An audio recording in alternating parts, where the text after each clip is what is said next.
Okay, so I'm going to start rewriting where on the left what I need. So my essential algorithm has a form wk plus 1 equals wk minus alpha k stochastic gradient in wk with the nuance k. Then I have assumptions. I have the smoothness and the moments. Under these assumptions, I have that expectation over the random variable k of f of wk plus 1 minus f of wk is less than something I have to copy because otherwise I'm going to mess it up.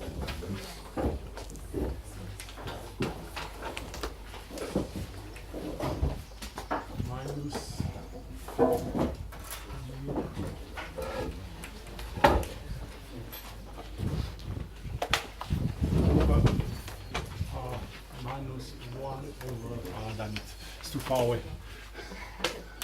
1/2 of alpha k and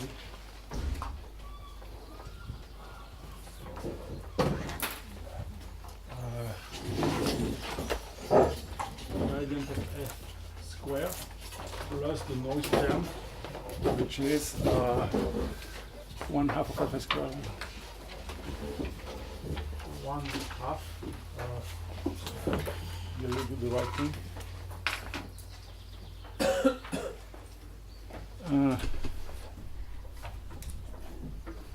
Okay, oh no, I'm copying the wrong one, see?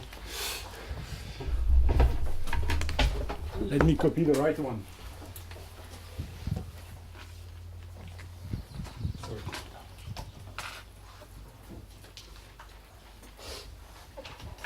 Minus less than mu minus 1/2 of alpha k mg times alpha k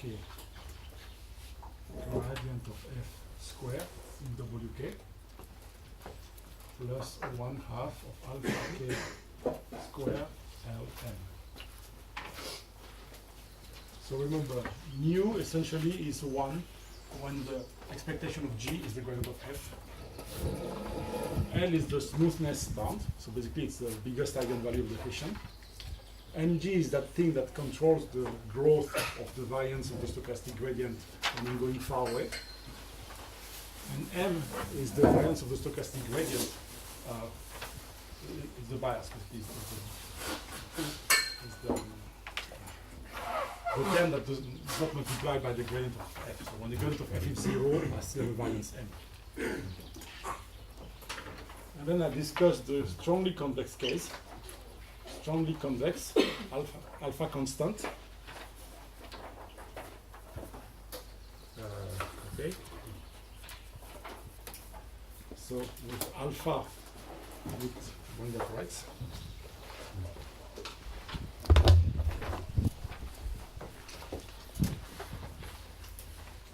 If alpha is less or equal or mu over L and G, then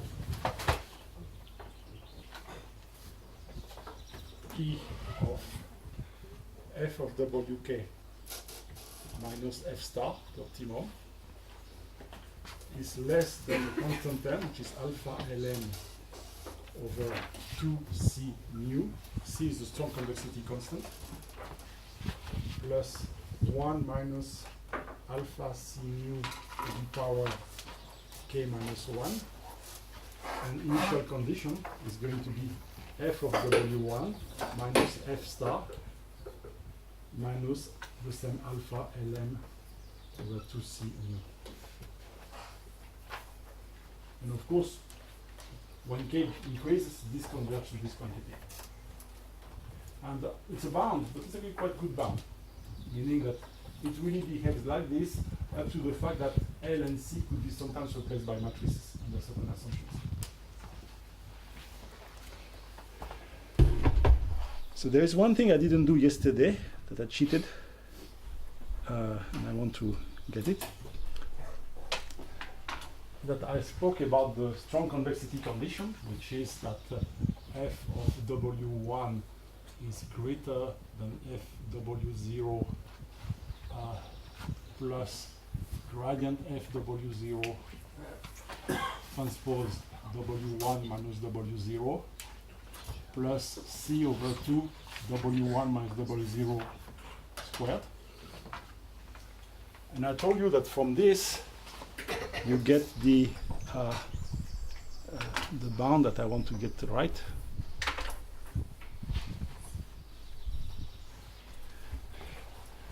From this you can get that 2C f of W minus f star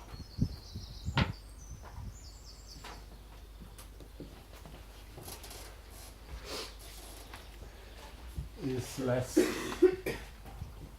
than the gradient of f in W squared. And I told you, believe me from now, it's not completely obvious. It's a little trick that's has nothing to do with stochastic gradient, but it's worth seeing it once. So I'm going to get it here. And it's a trick I always forget, so I need to look. So I'm going to write a quadratic function. Q of W bar equals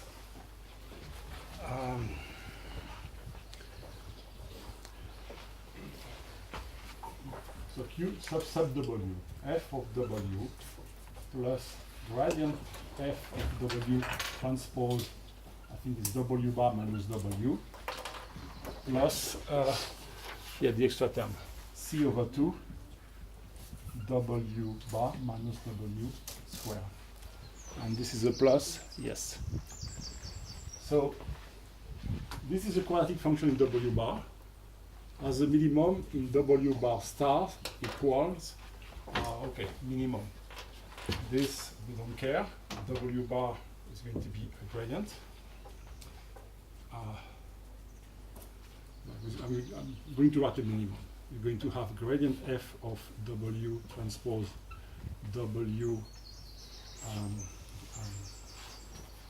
the W bar star, plus C W bar star minus W equals 0.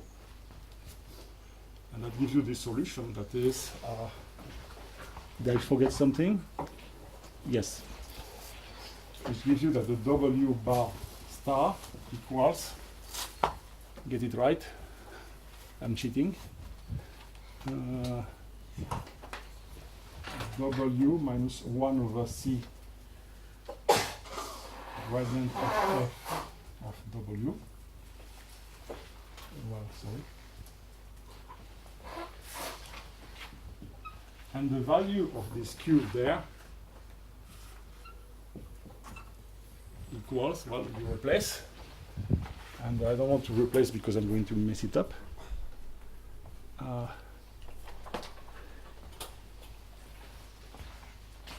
F of W minus 1 over 2C, yeah, of course, because this is 0.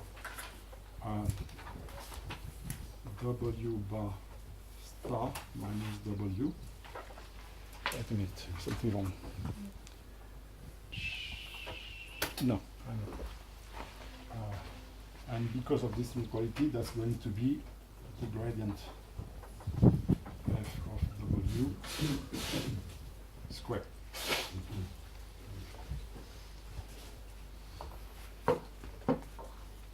So we know that this is the minimum of that function. So if I now take W with W star, I get my result.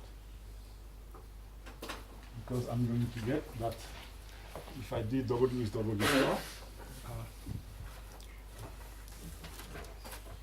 I'm going to get that QW of W star is going to be greater than QW of W bar star equals f of w minus 1 over 2c gradient f of w.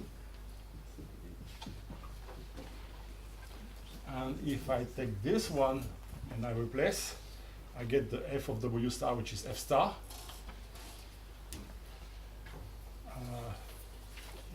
I get w star minus w, so 1. That gives me the result, essentially.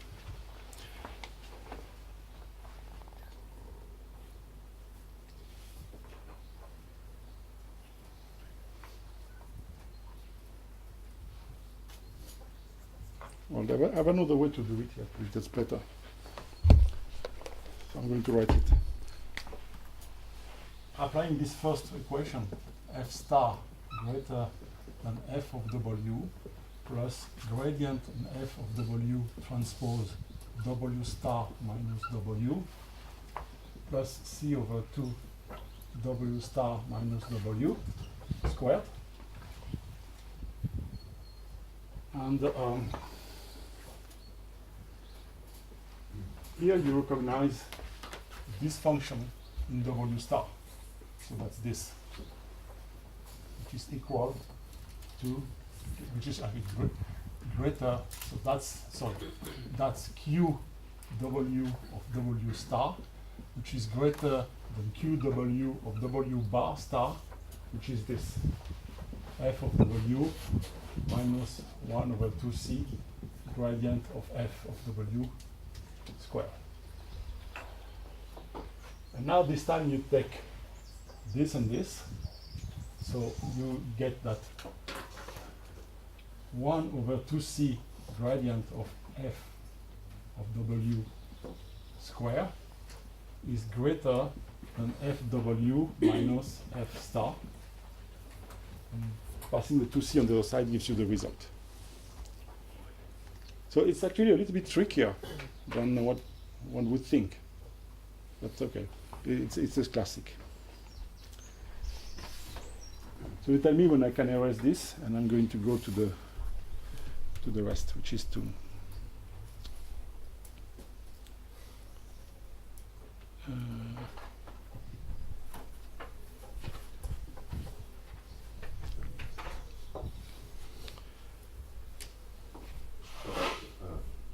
Question? Yes? Remind us, what is W star here? W star is the minimum of the function f. Sorry, yeah. So f of w star is f star. And this is the minimum. Yeah, that's the minimum, yes. So basically when I'm writing this one here, which is for strong convex concentric size, I'm controlling the suboptimality, how far I'm from the optimal. And basically with constant step size is going to a constant value. So here you can see a couple of things, by the way. If m equals 0, meaning that when you come to the optimum, you don't have noise anymore. You recover the standard gradient formula, where you have an exponential decrease that's called linear convergence. If you have residual noise at the optimum, this residual noise causes the stochastic gradient to fly over the optimum at some altitude, and that's the altitude. It's proportional to the step size.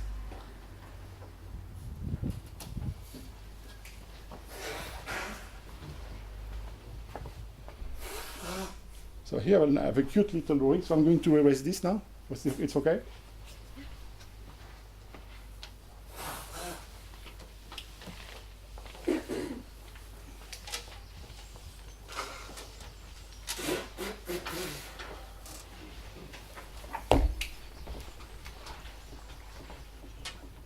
So you have a minimum like this.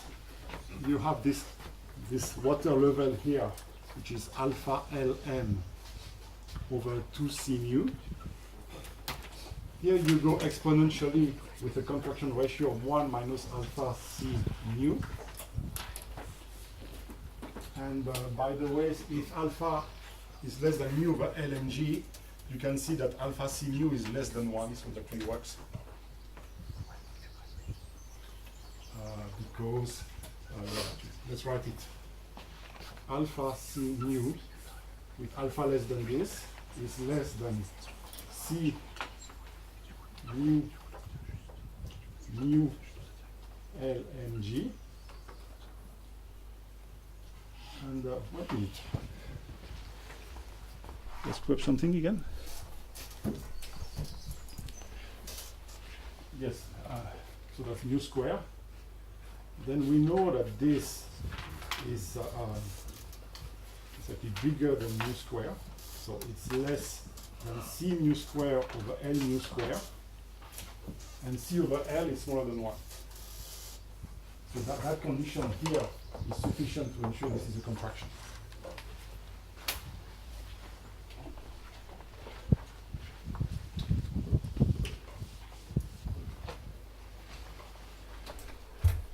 So I told you this is a bound, but this is quite the good bound. And if you have a quadratic function, for instance, you can make it an equality if you replace the L and C by the appropriate Hessian matrix, up to a factor of 2 actually. And so this means this describes pretty well what's happening. So what you see is that if you plot the error with time,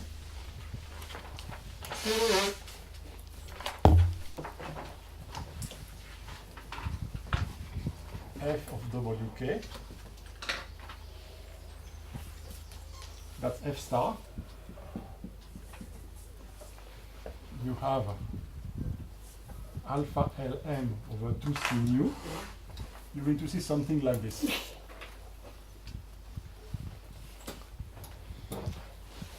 And the expectation of f really goes around this number. And because I told you that you can actually change this kind of equations into almost sure, you get no probability above. So you're really going to oscillate in very close to that regime. So what you see is not Gibbsian, because you don't have higher probability to be closer to f star than here. You're just going to stay here. One thing you can do is you train with a fixed exercise for a while, and then at some point you divide alpha by 2. And when you divide alpha by 2, you can apply the same thing you're going to see. And this is exactly because alpha was divided by 2, now you have alpha Lm over 4 C mu. So this means that if you take this distance here and double it, you can get where f star is. Which is sort of amusing because you haven't found the optimum yet, you're just flying above the optimum, but the algorithm knows where f star is. You can predict where f star is just by using this kind of observation, that the flying altitude above the optimum is proportional to alpha. So when you reduce alpha, you go stabilize again, and you can do that. So now the question is, this actually resembles a lot the practice of people in neural networks. They wait until things stabilize, and then they divide the step size by 2, 10, something like this, and they do it again a couple times. But you could try to do it more systematically. So I'm going to get an example, and I've lost my thing again. It's here. Thank you. So I'm going to erase this here. I'm going to try to draw some.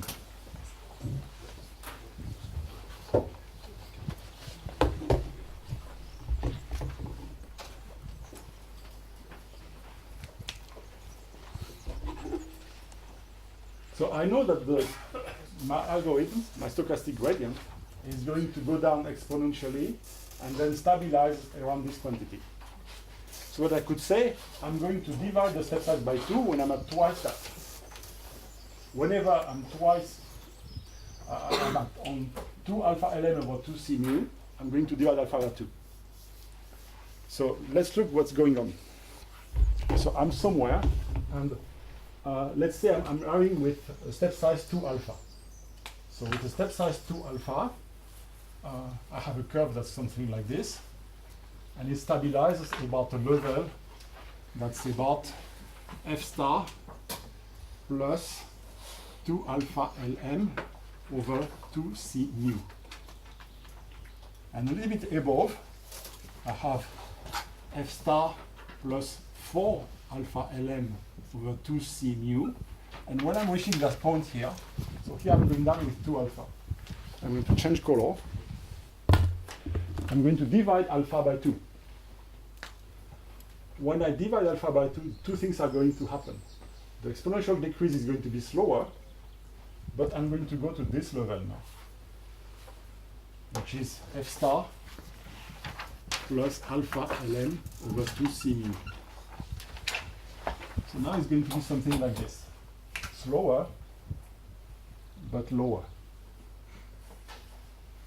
And in principle, when I reach that point, I should divide by 2 again, because I'm at twice the stability level of that thing. So the question now is, how long do I need to wait here?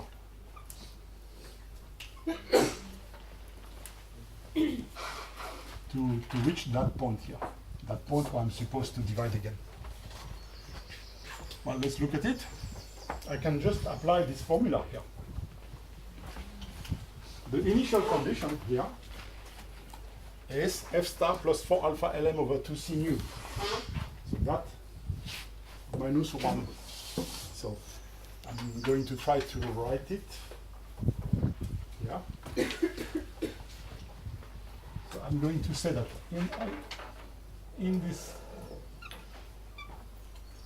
fk, so I'm taking my time origin to here now again,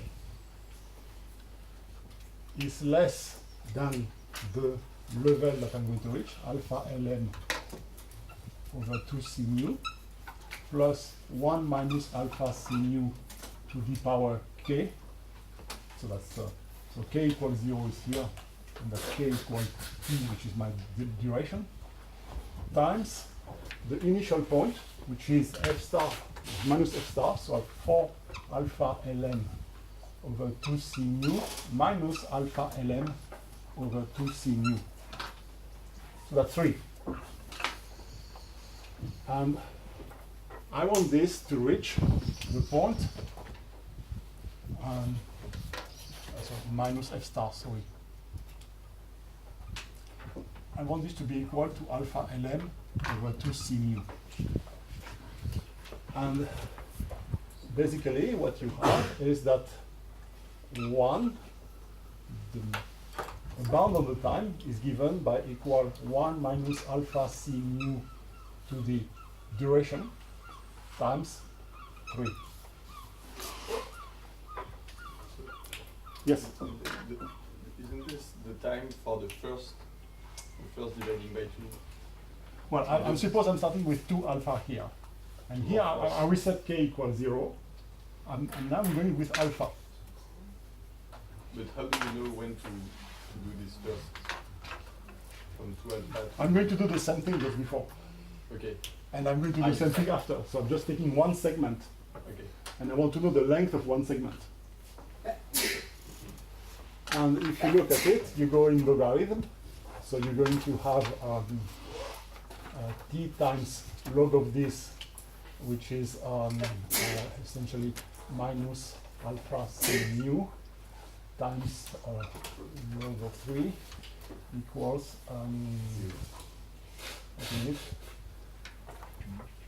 plus equals 0. So that tells you t is so alpha C mu is the log equals log 3 over alpha C mu. And what you see that t is inversely proportional to alpha. So whenever you divide alpha by 2, you need to wait twice as long. And that means that you have a decrease in 1 over t, essentially. Because this is twice as long as the previous one, twice as long as the previous one, and so on. So basically, these two are equal here. When you multiply by 2 each time. And the kind of step size you're going to have as the form alpha at time t is something like, in that case, log 3 over Tc mu. Does it make sense? So whenever I divide the step size by 2, I have to wait twice as long to reach the point where I've made the same progress. So basically, I'm twice above the asymptote for that step size. And if you think about it, you need to do that, because if you don't wait until you make the same kind of progress, you're not going to go down. So if you decrease the step size faster than this, you're not going to, at each time, to go down sufficiently to maintain the 1 over t decrease.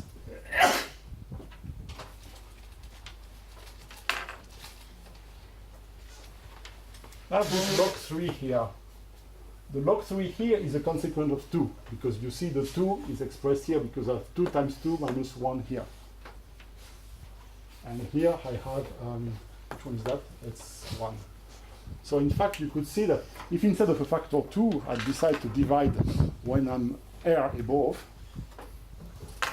instead of a log 3, I would have something like a log of 2r minus 1 over r minus 1, basically.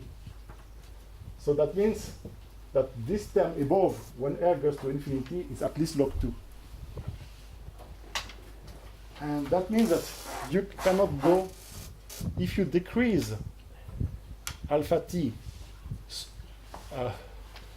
faster, I mean that you get alpha t of the form something eta over t.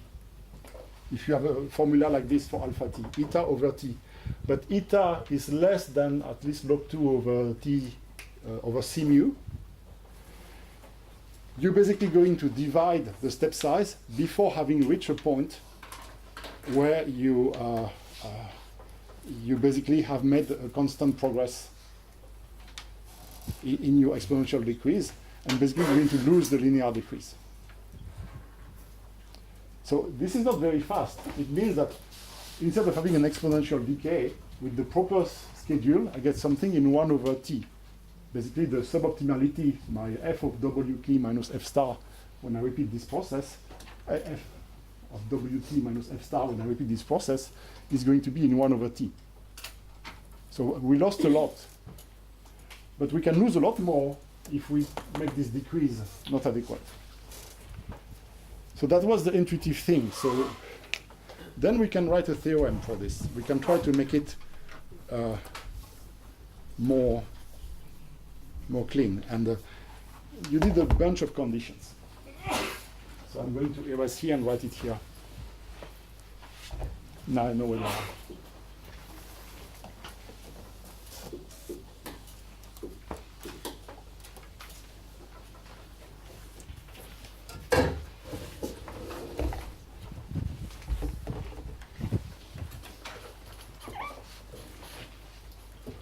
So what do you need?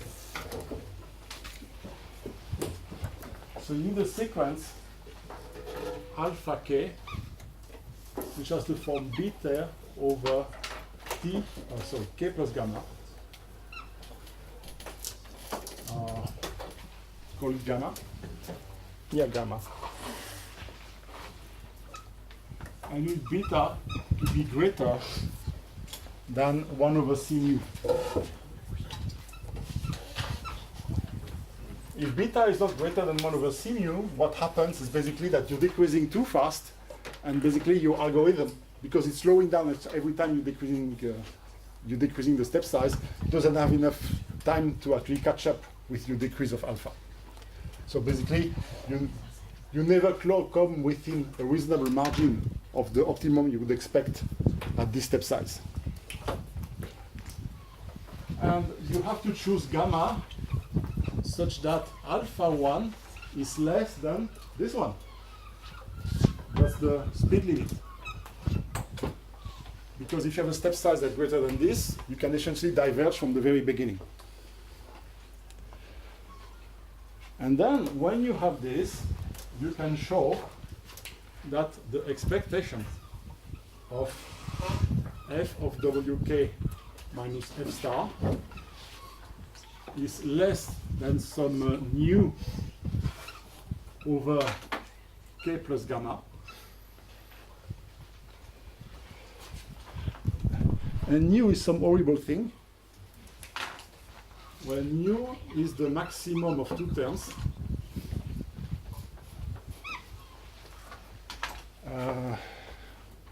So beta square ln over 1 minus beta c nu.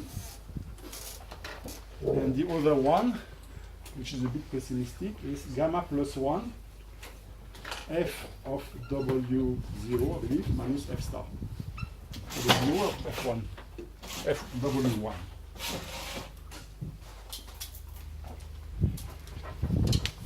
So that's the summarization of these kind of things, except that this time you change the step size at every step. Yes? So suppose I choose alpha 1 to be bigger than that. Yes, well, Let's say by a factor of 2. yes. Then after 2 time steps, I'm already below.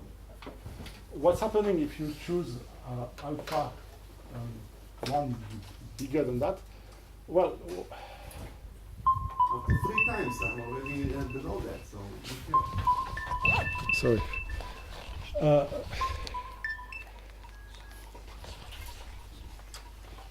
This is related to the growth of the noise, the mg that's here. I know, but after 3 times, I'll satisfy it. Yes, but you're too far away.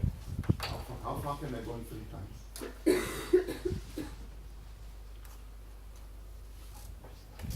I promise you, it doesn't work. I think it's just a matter of a couple of times whether whether you start at 1 or you start at 3. But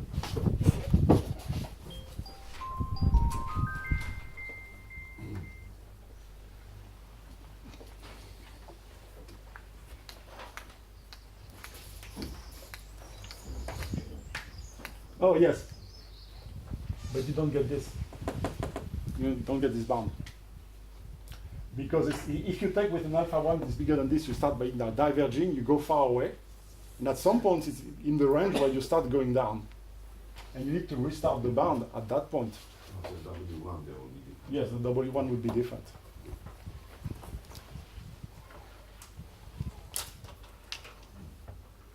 So, what time is it? 9? So the proof of that thing, in fact, you start from this. It's just a recurrence. And that's the simplest proof you can do by induction.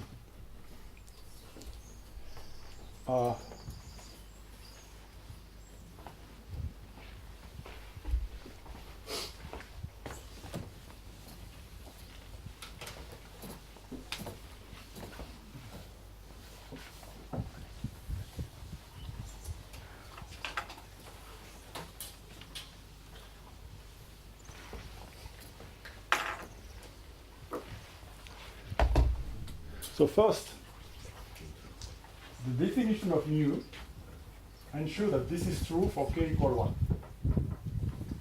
because of this one.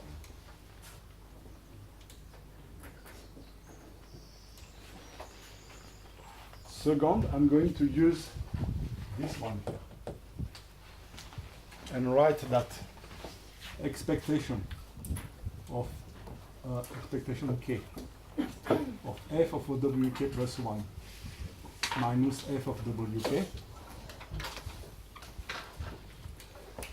less than.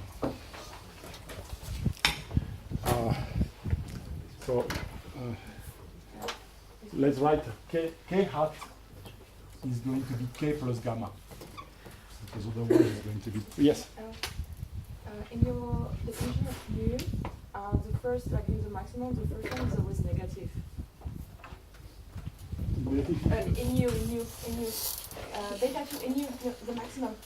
On the right. Equal to So R, like it's beta 2 Rm over 1 minus beta c nu. 1 See? minus beta c nu is always negative. Yes, you're right, actually. This is why I should take my notes. It's actually 2 beta c nu minus 1. sorry. Yeah, thank you.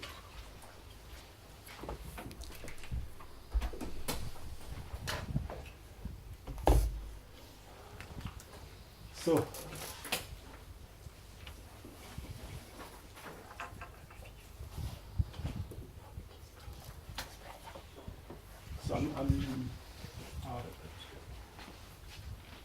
because alpha k, yeah, because alpha is always less than mu over lmg, I can say this is mu over 2.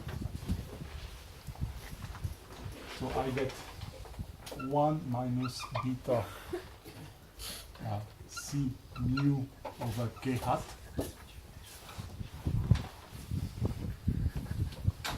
Okay, which one did I use? Oh, sorry.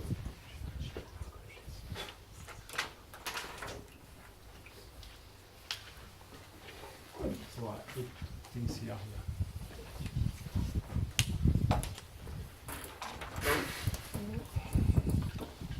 Mu over k hat plus beta square ln over 2k hat square. So where does this come from? It actually comes from this. I move the f of wk on this side, that's the one. The mu minus 1/2 of alpha k lmg, because alpha is less than mu over lmg, just like mu over 2. And the alpha, I replace the alpha k, and I find this 1 minus bc mu over k hat.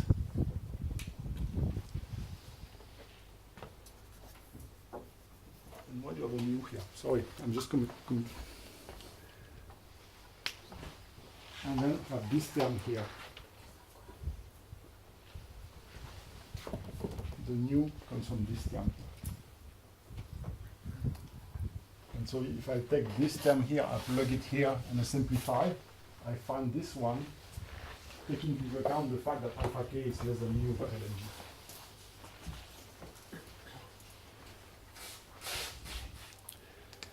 And you could say that this is equal to k hat minus 1 over k hat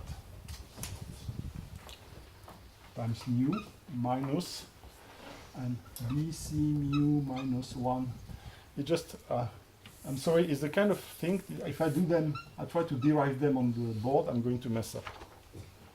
And mu plus beta square L m over 2k square. And this is less than 0 because of the definition of mu. And therefore this is less than mu over k hat plus 1.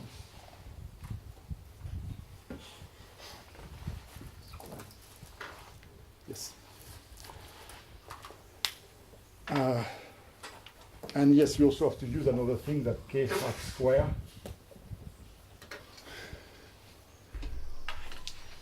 is greater than k hat plus 1, k hat minus 1, because this is equal to k hat square minus 1. So, unfortunately, I'm such a mess when writing derivations on the board that I cannot do it properly on the board, but I promise you it's that, and I can give you the exact thing if necessary. But what you see that this proof doesn't tell you anything. It's sort of a nice proof, or it's a nice recursion and everything, but it doesn't tell you anything. It doesn't tell you why beta has to be greater than c mu. It doesn't tell you why you have a 1 over t speed. This is why I do these things with the things. Suppose I reduced by alpha by a factor 2 every one I reach a certain point.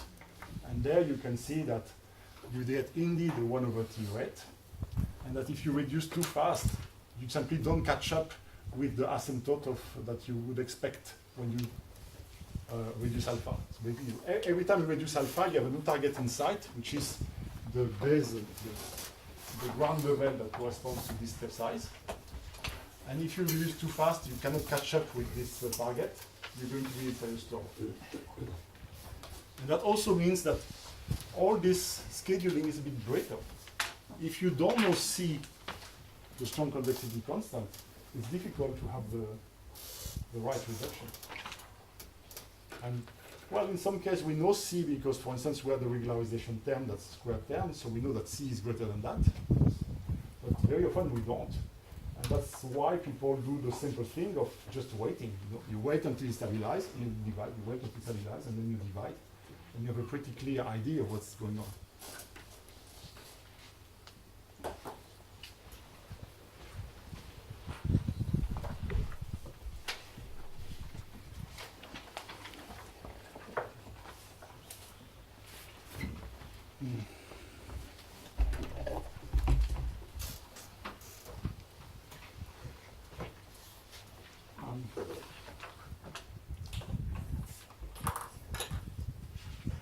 I'm going to keep this here. I'm going to erase this when you tell me it's ready. Can I erase? Okay.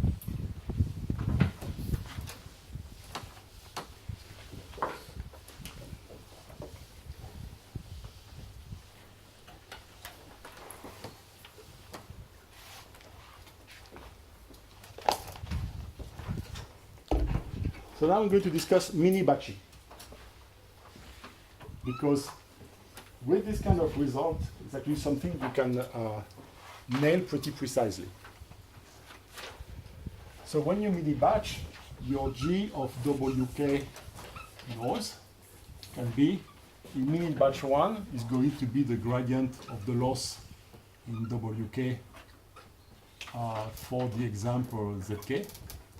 And if you do a mini batch, it's going to be 1 over size of the mini batch, sum of the gradient of the loss, WK, for the example Zi, I equal 1 to n mini batch. So Zk, I.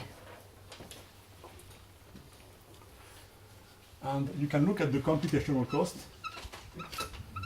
and you can look at the noise, so the variance of that thing. I mean, yes, variance. So if I call this 1, the cost computation of this is MNB. And if the here I have a bound M when the gradient is 0. There is still the mg, but doesn't going to matter that much. Here you have m over nmb.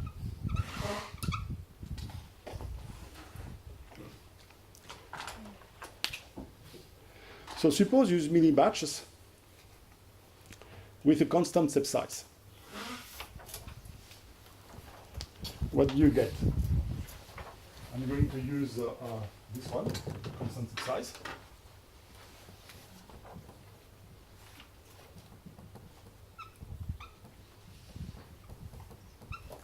The expectation of suboptimality is going to be alpha ln over 2c mu, but I need to divide by nmb because the noise is smaller,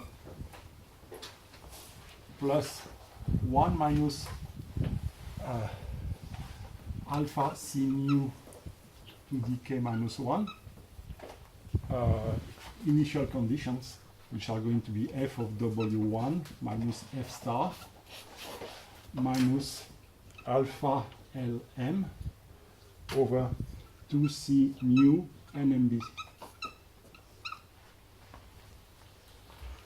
Now, let's see. If I don't use mini batching, I'm using a single example. To match this part, the part where I'm going to fly over the minimum, I need to have a smaller step size. So I'm going to take a step size that's alpha prime. Sorry.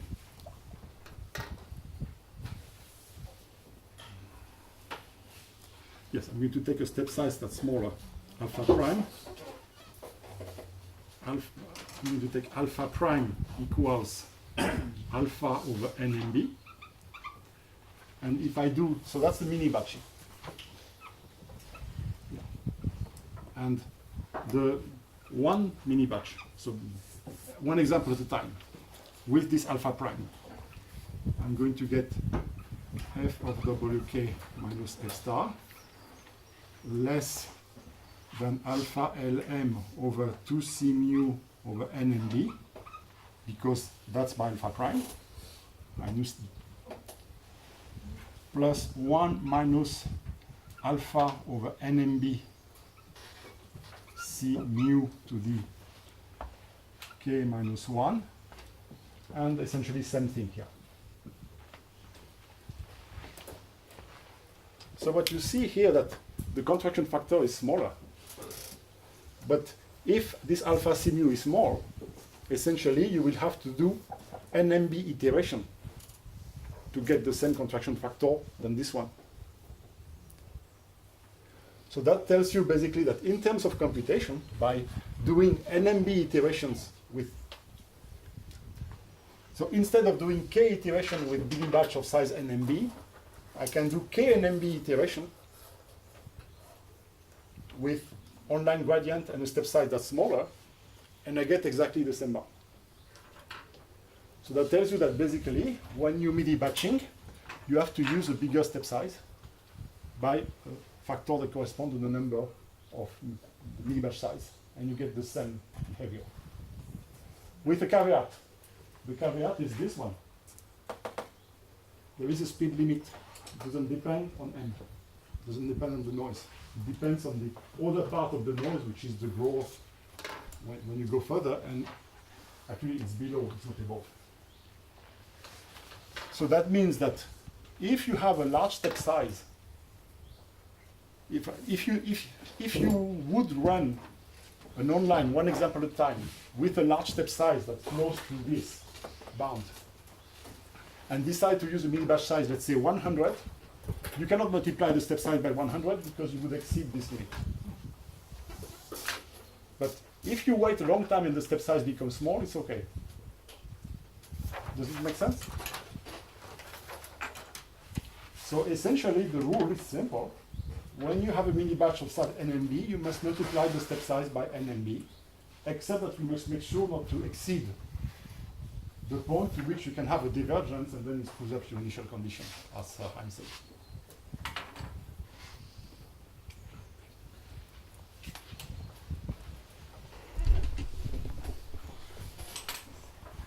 And that is something that people have recovered. Yes? So you're saying that if I take the step size alpha which is greater than this mu over Yes. LMG, then I diverge. But I mean, but the whole function is pretty much convex, right? So I mean, how bad can I be? Oh, well, the thing that's going to happen if you diverge, that you're going to start to go further away. And if you have a schedule that reduces the step size, at some point it's going to go down. But I'm not going away, right? Because I'm taking, I mean, Oh. am I going up in the... Oh yes, you are. If you have constant step size, you're going away pretty fast. Let me draw that. I need to draw it here.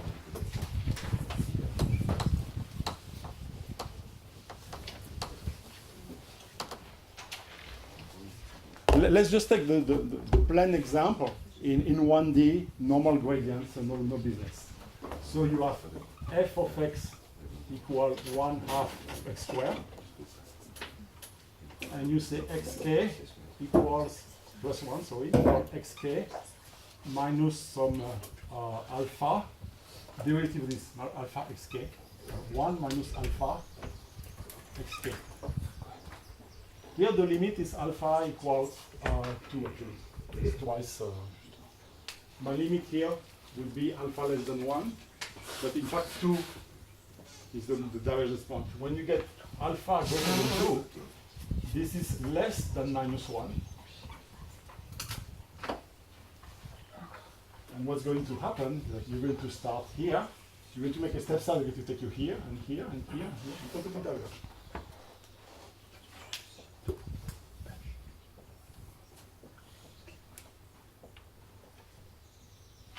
Now, if you have a neural network with sigmoids and everything, you have something like this.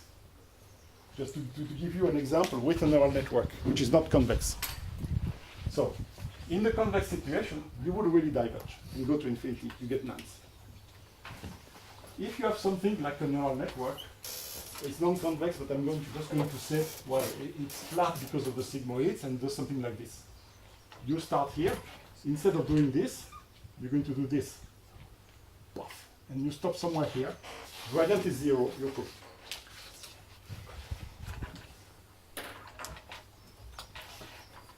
Right. So I mean, so it's not. I mean, so in any actual case, you won't have a completely convex thing. So that's what you're saying. Well, if you do Maybe- least square, you have a completely convex one. If you have a neural network with sigmoids, it's not completely convex, it gets flat in the distance. But when it's flat in the distance, it means the gradient is 0, and then you're cooked.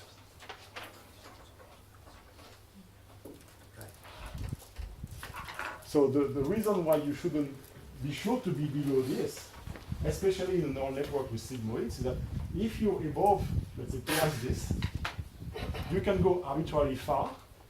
Then you're going to be in the flat plateau that corresponds to the flat zone for the sigmoids. There is no gradient, not going to move, on a solution that's essentially random. And then you have to make sure that you don't start there. Well, you shouldn't start there, of course. No, you know. But that I want to discuss maybe in the next, I think, about how to initialize neural networks, at least with sigmoids, how to get in the proper zone from the beginning, how to try to stay in that zone, how bad it is, and this is something I want to discuss, but after going through this kind of elementary mathematics.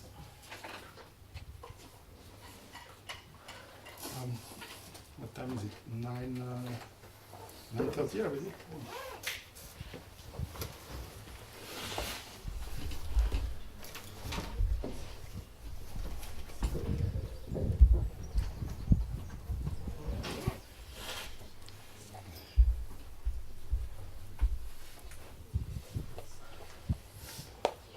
So now I'm going to abandon convexity. So I'm going to erase this. Can I erase this? No objection?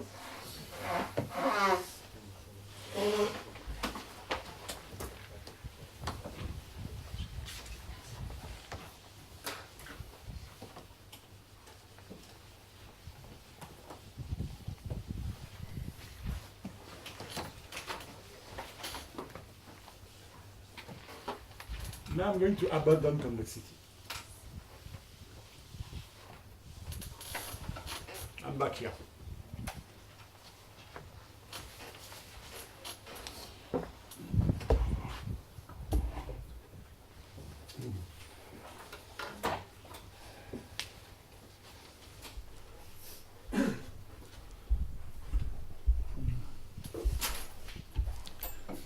But I'm going still to get my alpha less than mu over LNG, because I like it.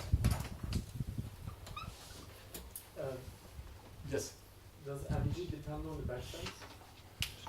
It's variable. Mg is it comes from the moment bounds. It's the sum of two terms. One term is really what's happening to the expectation of the gradient. The expectation, the squared expectation of the gradient, which is basically the gradient of the function you want to minimize. Doesn't depend on the batch size. And there is another term that might depend on the batch size. But essentially, Mg is not going to grow like not going to be divided by batch size as a part that's constant and a part that's variable. If you remember the moment bounds that I wrote, the moment assumption, I'm just going to write them again.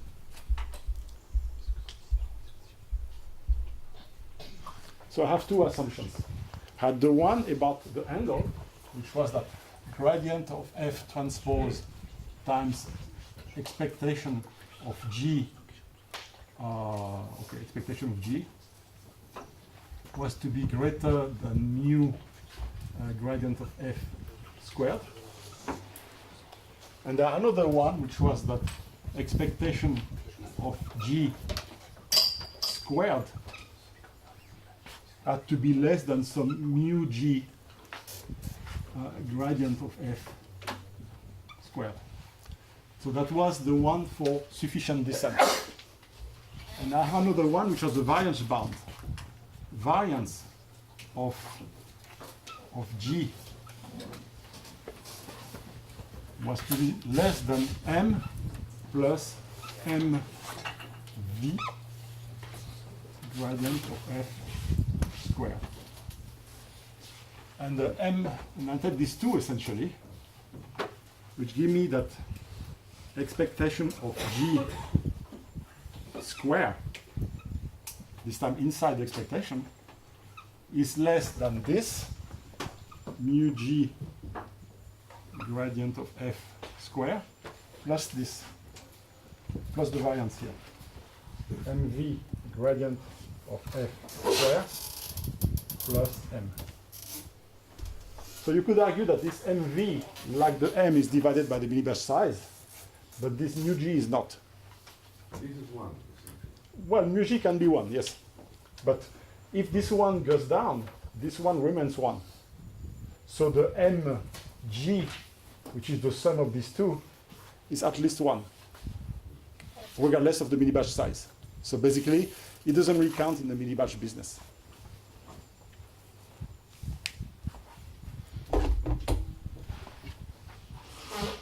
Okay, I erase that.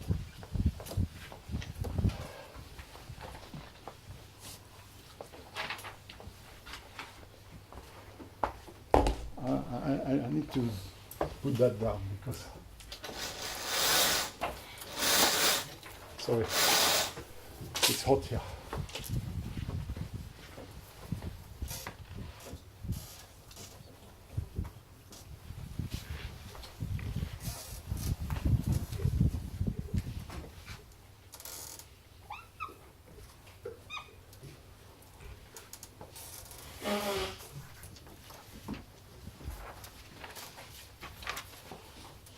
So if alpha is less than mu over lmg, this is going to be more than basically 1/2 of alpha lmg. That's something that I use quite often. So I'm giving up on convexity now. So I'm just going to take the total expectation of this and see what I get. So I get expectation of f of wk plus 1 minus f of wk is less than minus 1/2 of alpha L mg is squared, no? No. Gradient of f square plus 1/2 of alpha square Lm. Let's take alpha constant for now. Okay. Now I'm going to sum them.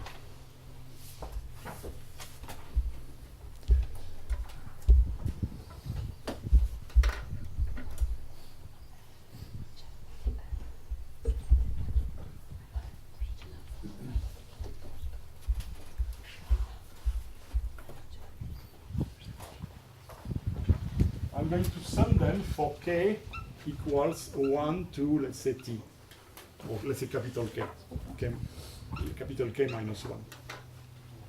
Sorry, why did you say there is no alpha squared there at the first time? Because Is there? the round bracket gives you the alpha and then Let me check my notes. Maybe you're right.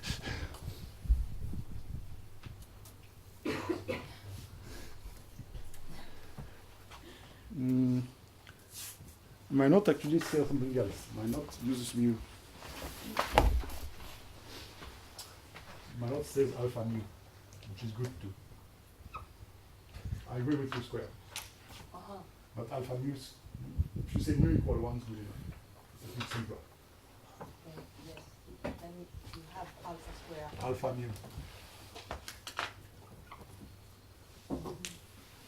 Sorry, this refers to the round bracket including alpha k there. Yes. Yes. Sorry. Okay. Sorry. And actually better to do it with mu. Because typically mu is 1, so that makes it much simpler.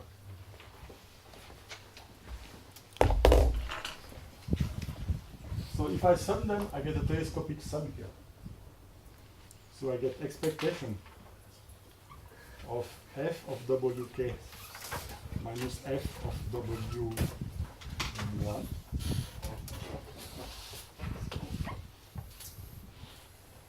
less than what?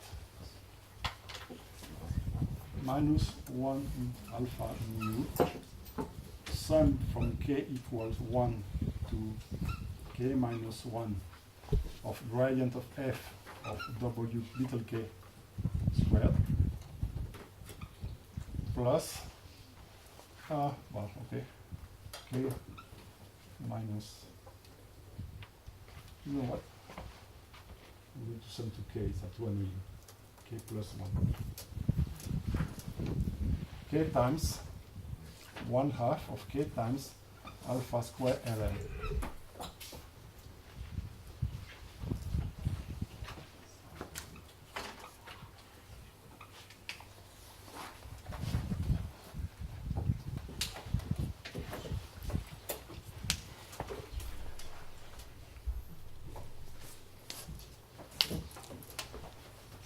Actually, the f of w1, actually, I don't have to put it in the expectation. And this, okay, I should have planned ahead.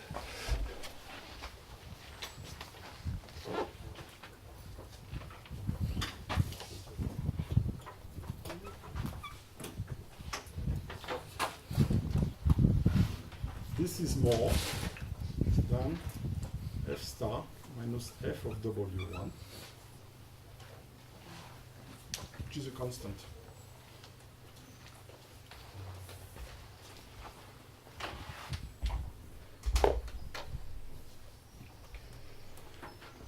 So if I rearrange this a little bit, there is an expectation here, sorry. So there is an expectation here.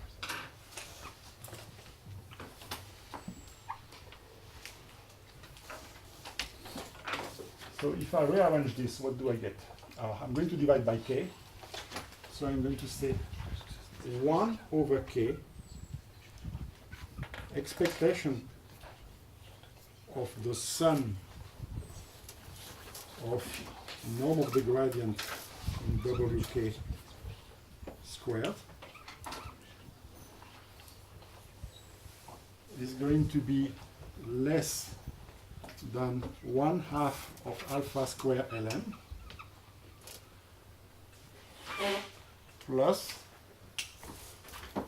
f of w1 minus f star divided by k. What does it mean? Let's take k big.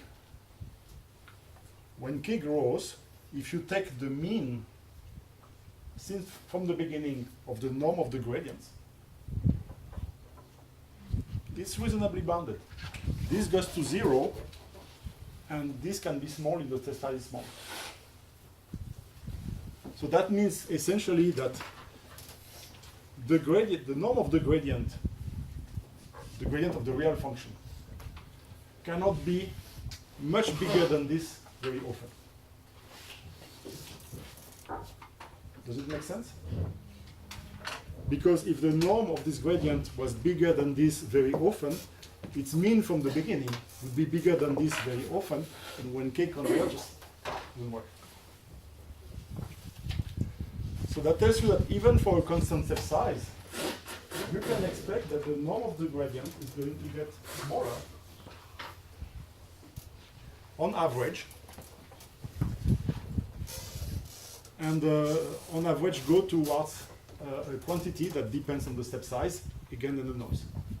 So you get the same kind of result that we had, but applied to the norm squared of the gradient. And then you can do the same thing again with decreasing step size. And maybe I'm going to save you that.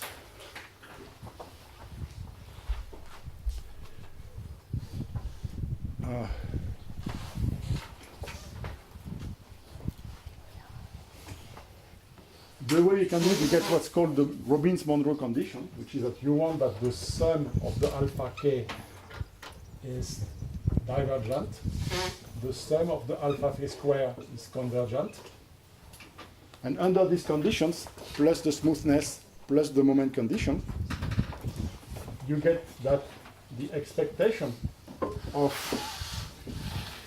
sum from k equal 1 to capital K of alpha k norm of the gradient fwk squared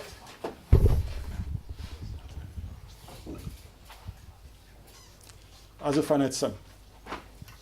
So if you think about it, alpha k is a divergent sum. So for alpha k to be a divergent sum, this has to go to 0 quite often. So that gives you a result that f is going to be often closer and closer to 0. That gives you a limit nth result, actually a bit stronger than the limit nth result, because alpha k is diverging. And if you add more regularity conditions, basically you say now that f is, for instance, 3 times differentiable with bounded and everything, you can prove something that gradient of f of wk square is going to be to 0. There is something interesting too, that the proof is an expectation that's convergent. This is a sum of positive terms. For this to be less than infinite in expectation, it means it's true almost surely. Because if this sum was divergent with probability greater than 0, this expectation will be divergent as well. So in fact, you get the almost true convergence out of this.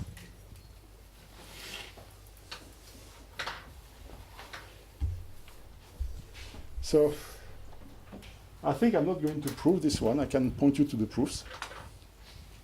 Yes? But you write in the very first line, sum of alpha k is equal to? It's infinity. It's divergent.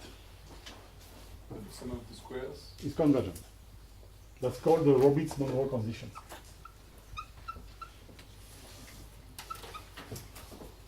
Sum of alpha k, yeah. For instance, if alpha k is 1 over t, the sum over 1 over t is about a log, so it's divergent.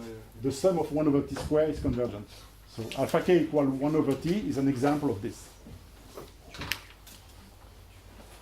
But the essential element for proving this is to go back to this kind of considerations here and play certain tricks about alpha k to get everything right. And that's the normal. Yes? But then it will be true also for 1 over 2 is the big coefficient. I'm sorry, which one you mean? So if alpha k is 1 over k, but then the coefficient is big. The first one is going to be divergent, the second one is going to be convergent. Yeah, so I'm saying if alpha k Yes, is 1 over k, yes. but with a coefficient which is bigger than, Oh, yes, I see what you mean.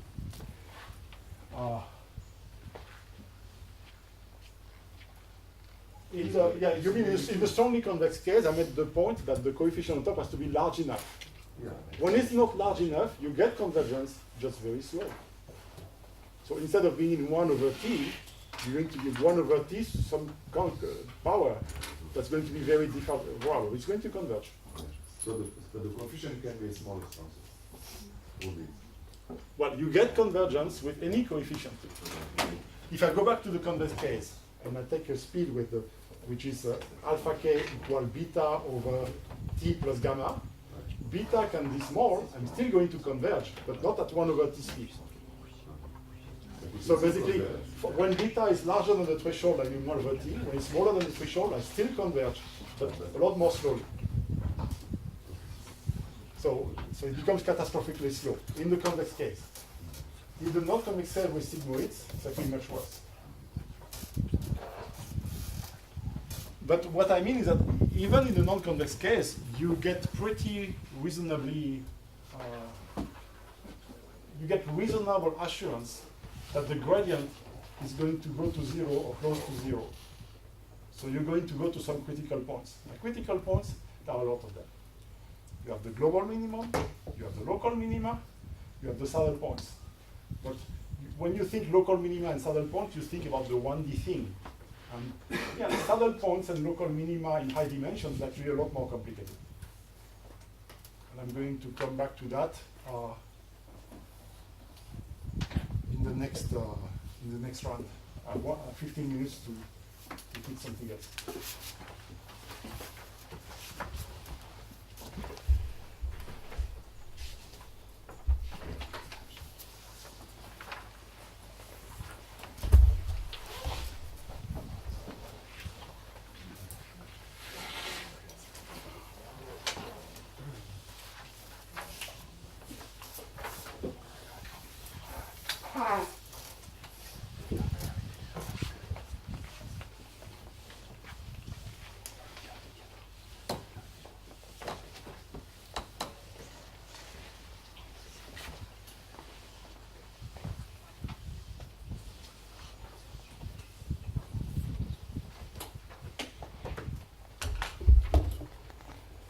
So, at the beginning of the lecture yesterday, I gave you some anecdotes saying that we had positive evidence, let's say on the TDNN for speech, for instance, that doing a stochastic gradient descent was considerably faster than doing batch gradient, or even using conjugate gradient on all the data, or all these optimization algorithms that are standard.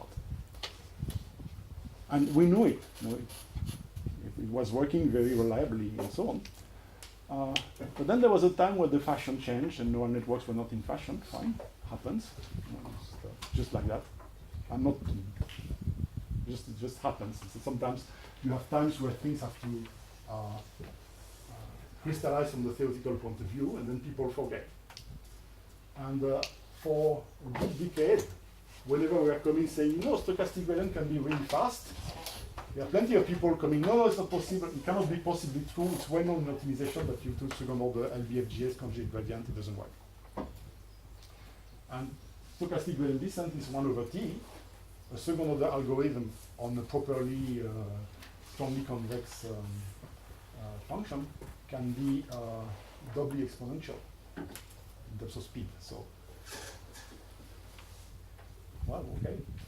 But we knew it was wrong because we tried. So it took a long time to actually understand what's going on. And what's going on is something that's related to the fact that we do not really optimize what we want to optimize. We want to optimize the test error, we optimize the training error. So if you optimize the training error, typically these results that show that second order algorithm can converge very quickly, they require a certain setup time, and then it goes very quickly. But by that time, what we realize that you're already overfitting. So the question was how to put this in a manner that was sufficiently formal so for people to believe it, because they just didn't believe us. And the way to do it was to look at a slightly different problem. Now, suppose your training set is unlimited. It's so unlimited that you can go on one example each time. You never see twice the same example. And at the beginning, it was not possible, but with the coming of the internet, unlimited training sets, they exist. We have them. And there is no way we can pass them through our machine all the time. So examples are seen only once. Even if you do something like ImageNet, people are typically going to do data augmentation, meaning that they're going to change the examples a little bit by making little transformations of the image, so you never see the same example twice. So you have an unlimited training set. And the budget now is not the number of training examples, it's the time that you have. So I give you a fixed time, and you have to choose several things. You have to tell me how many examples you're going to use, really, what kind of algorithm, and what kind of parameter, step size, and everything you're going to use in order to get the best test error. And that changes completely the setup, because now you have to choose a number of examples. So if you have an algorithm where the elementary iteration has a cost that's proportional to the number of examples, like conjugate gradient, you won't be able to use as many examples in the limited budget. And because you're not able to use as many examples, you're going to suffer the cost in generalization. The difference between training error and test error is going to be larger. On the other hand, you can use an algorithm that's slower, that's stochastic gradient, but use more examples. And then you have to look at two different asymptotics. The asymptotics of the second order algorithm is that you're going to decrease extremely fast on the training error. The asymptotics of the training error, of the testing error, is statistics. You're in 1 over square root of the number of examples, essentially. And so it doesn't take much to realize that, well, if you use less examples, you're actually paying more than what you gain by going fast for the optimization.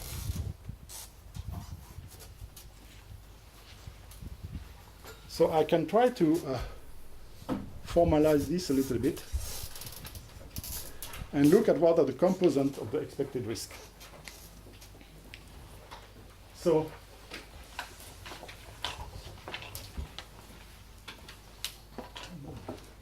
I'm going to simplify a little bit.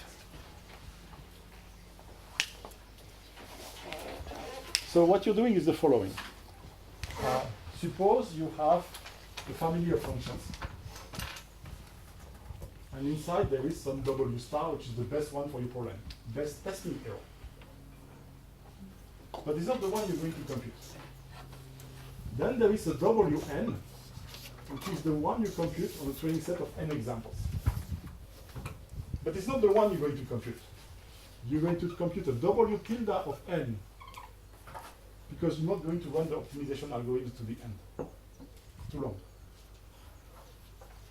And if you look at the cost, So WN is the minimum risk, empirical risk? minimum empirical risk, Okay. and the one you actually compute. Okay. Okay? If I take the risk of Wn tilde, can be written in 3 terms. You have the risk of W star plus the difference between the risk of Wn minus risk of W star plus risk of W tilde n minus risk of Wn. And then you have expectations in the risk.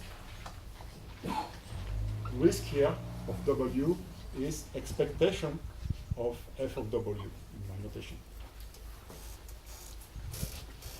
And this is uncompressible. It's the approximation error. It's basically what comes from the fact that you chose that family of functions, and this is the best you can do there. And I'm going to forget about this one for now. This one is the estimation error. It's how much you lose in terms of risk because you're learning on a training set of size n instead of an infinite training set.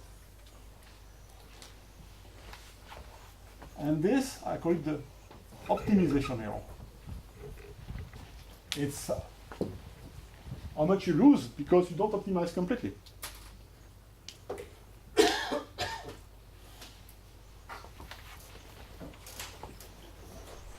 So now, given a fixed model, so basically this is going to be fixed, and a time budget, what is the n you should choose?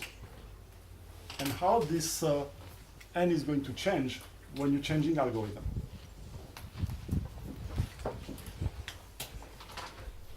So if I call this, I'm going to call this E of n and epsilon.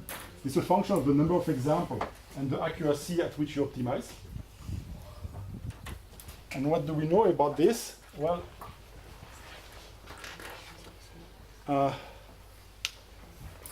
we know that this is on the order of epsilon,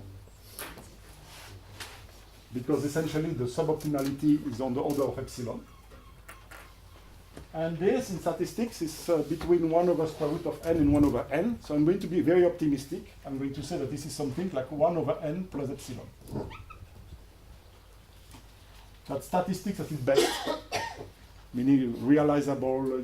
There are some results where you can show that the estimation go in 1 over n in some setups. Typically it's 1 over square root of n, but 1 over n, so I'm being optimistic, plus epsilon because this is on the order of epsilon. And now we can start writing a table. Oh.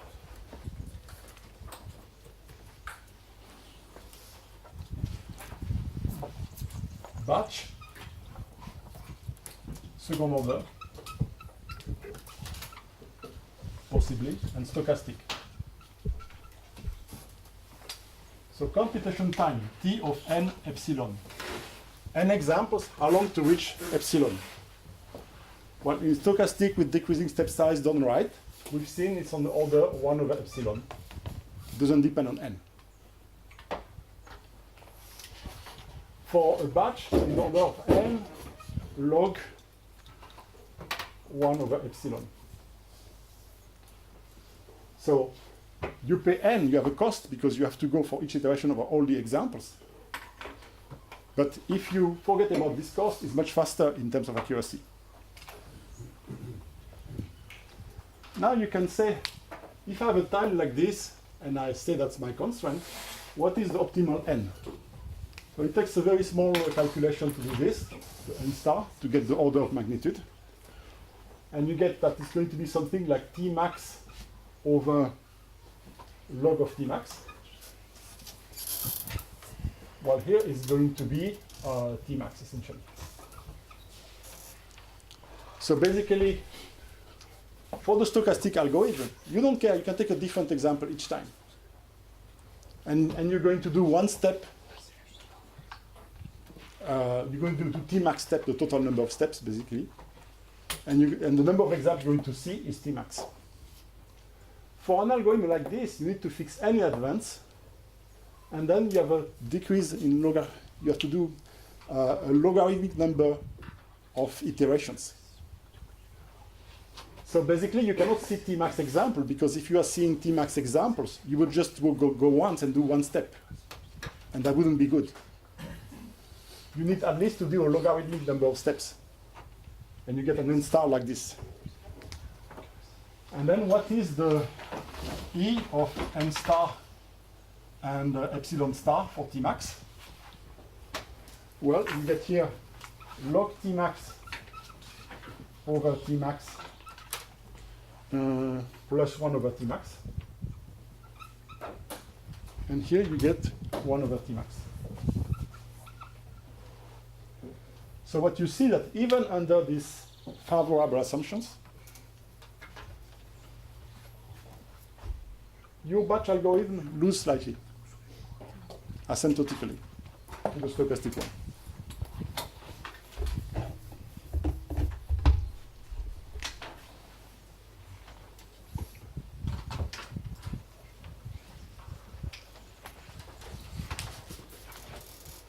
So that means that the stochastic gradient is a lousy optimization algorithm, but in terms of testing error, it's actually very competitive.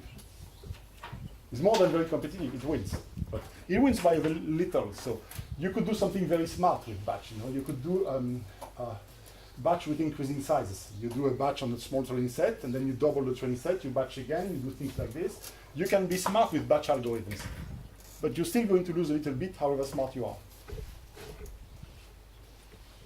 So could you remind us what's the condition? What are the conditions of this result? Well, the condition of these results are that we believe this, that the second order batch has a logarithmic number of iterations cost n, and that I'm stochastic in 1 over epsilon. I gave you an example where this is true. In the convex case. In the non-convex case, it's more complex. It's going to be true for the final convergence. The second part is that we believe this, which is the optimistic assumption on the estimation error. It cannot be better than 1 over n. If it gets better than 1 over n, you violate the Kramer-Raoult condition, and you're cooked anyway. So it's easy to show that it cannot be better than this. If you put a square root of n here, you win by a much larger margin. So that's really, here I took the most optimistic condition, the one that favors the most the batch algorithm. But in practice, the statistic part is worse than this. And because it's worse than this, the difference is greater. And this is just a consequence of the two. Yes? But the batch will be, here is the assumption that it's exponential, so that it can be super exponential. So Yeah, but it's not going to change much. then If it's super exponential, you're still going to have a log. But log is small number. Yes, but you still lose. Yeah. You know, I just, I agree with you. You can be very smart with batch algorithms. But I don't need to be smart. I get my stochastic gradient, I'm going to win. So it's a good argument. You have the same theorem actually. This is what I call the beta-méchant theorem, which is dumb and mean. The first dumb and mean is that, well, I can take my silly stochastic gradient and win however smart you are with the second order algorithm that's batch, which is sort of good. The second one is the mean and dumb theorem of non-convex optimization. If I want to optimize a non-convex problem, you can be very smart and invent convex relaxations and do something very smart. And I can be better than you by taking your convex relaxation, initializing with this, and doing my non-convex business, and gaining a few points. It's a bit sad, but the way it is. But another question, I mean, this one over epsilon, and you have to be a bit smart about the coefficient again, because this is like 1 over k. Yeah, well, you have to be smart if you want to. First of all, you have to make sure. Okay, if you have a schedule a priori, fixing the schedule a priori is a bit difficult. But if you do the stupid things of waiting until it stabilizes and then dividing, waiting until it stabilizes, you're going to be in that regime. So you don't need to be that smart. And also, if your step size is too big, you're going to know it immediately, typically in a neural network. If you use a second order algorithm, or even if you use a stochastic gradient and do smart second order things, if they go wrong, you might not see it right away. It might just become unstable. It seems to go fast, and once in a while it does something crazy, and you could, if you use the plain stochastic gradient, has the benefit that if you do something really wrong in terms of step size, too large, it's going to diverge, you get nonsense finished. But you have to be careful. You have to compute the gradients right. In fact, I would say that the history of backpropagation has been plagued by people who were computing the gradients wrong. It seems very silly, but it's actually quite hard to make sure that when you have a complicated neural networks with convolutions and everything, the gradient is correct in all corner cases. Because the typical approach of a computer science engineer, of a developer, is to say, oh, if it's wrong, it's going to crash with a core dump or something like this. No, it doesn't crash, it just goes slowly. So a great progress was made when people took the habit of systematically testing the gradients by using essentially finite differences. You make finite differences and you check the gradients are correct all the time, or every so often. And doing this actually catches a huge number of errors. So it was a time where I had plenty of students coming, hey, my stochastic gradient doesn't work, and even when I put very small step sizes, it's increasing. And I tell them, check the gradients. Oh, I checked, I did the derivation 20 times, it's okay. No, check the gradient. Well, you check with 5 differences, you say, oops, there was a corner case in the corner where it's right wrong. Yes? The feedback alignment tells you that you don't need to. Feedback alignment? Yeah, the random feedback. You don't really have to compute it with the gradient. Yeah. I was speaking about backpropagation. backpropagation. If you do backpropagation and you get the gradient slightly wrong, you're not going to have a crash, you're not going to have a core dump, you're just going to have a clumsy, slow algorithm that's not going to work nicely, and you're going to conclude it doesn't work. And it has happened again and again and again and again. That's why one of the progress now, the modern packages for neural networks do differentiation automatically, typically. And so they're guaranteed to be correct. So that's, that helps a lot. Sorry. So you mentioned, you say that putting together the stochastic gradient and a good part of the quadratic second order algorithm, it doesn't have much, or it improves it. Okay, I would like to discuss this in the next hour and a half, because the next hour and a half I would like to discuss more specifically of neural networks, typically the ones with sigmoids, because the one with ReLU I know a lot less. ReLU and batch normalization is more like sigmoid than it looks like. And I'm going to show some examples in the small number of parameters case, large number of parameters case, and I'm going to discuss also about second order. There is another thing I can do. Actually, we can have a vote. There are two things I can talk about in the next hour and a half. And I can try to talk also about both of them, but then I have to be fast, which is annoying. So the first one is what I mentioned at the beginning, that there is a connection between the mathematics of stochastic gradient and the mathematics of generalization. And show that they have this impression that if you do second order stochastic gradient that's corrected by Hessian in the right way, in the regime of large data, you can go in a regime where one pass over the data in principle is sufficient to get the optimal testing error, which is sort of interesting. Practically not that interesting because the real second order algorithm is too slow. You would have to multiply by the Hessian matrix for each example. That's too slow. But that's an interesting point of reference and gives a lot of ideas about the number of times you have to go on a training set and things like that. The second part, the second thing I can talk about is more about deep networks and what we see. I told you things about the convergence in the non-convex case, saying, okay, the gradients are going to get small, but you know, gradient small is not a very strong, it's good to know, but it doesn't tell you how low the minimum or how low the cost function you're going to get. And neural networks have a very interesting topology. And that and we know quite a lot of things because we know how to initialize in reasonable spaces. We know that we want somehow to stay there or monitor when we go out of there. And there are a lot of things we don't really know.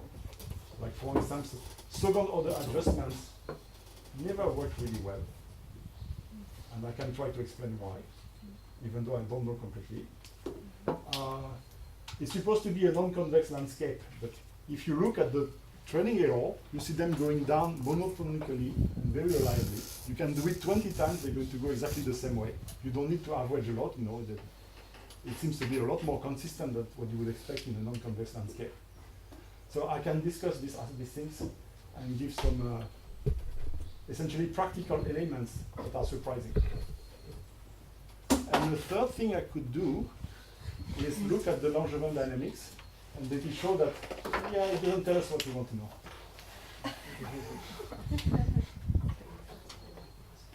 So I know that we have half an hour. I personally need the half an hour because I'm completely hot and sweaty. But at the beginning of the next half hour, we start discussing what kind of things I'm going to talk about.